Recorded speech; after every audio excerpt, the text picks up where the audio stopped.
ছোট্ট একটা গাঠুরি বেঁধে বেলাল আসছে। হযরত আবু বকরের সামনে দাঁড়ায় বলে, আবু বকর বিদায় দাও, মদিনায় আর থাকবো না।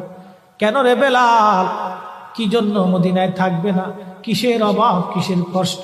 কেউ কি তোমাকে ব্যথা দিয়েছে, না তোমাকে মেরেছে, নাকি তোমার কোনো অভাব আছে? বলো, বাইতুল মাল থেকে মাসিক বেতন দিয়ে দিব। বেলাল বলে, আবু বকর রে, আমার যে অভাব, কোনোদিন কি সেই অভাব পুরা করে দিতে পারবা? বলো রে বেলাল, তোমার কিসের অভাব? বলে, আবু বকর, আমি আজান দিলে নবী নামাজে আসতো। বলো, এখন আজান দিলে কি নবী নামাজে আসবে? আবু বকর বলতেছে, বেলাল রে, তুমি কি নবীরে ভালোবাসো, আমরা কি ভালোবাসি না? বেলাল বলে, আবু বকর, তুমিও ভালোবাসো, আমিও ভালোবাসি। শোনো গো আবু বকর, তোমরা নবীজি রওজা শরীফ দেখলে সহ্য করতে পারো? আমি বেলাল যখন আজান দিয়ে নবী রওজা শরীফের দিকে তাকাই, আমার কলিজা গুলি ফেটে ফেটে আসে। আমি বরদাস্ত করতে পারি না, সহ্য করতে পারি না, করতে পারি না রে আবু বকর, বিদায় দাও, আমি চলে যাব। চলে গেলেন নবীর পাগল।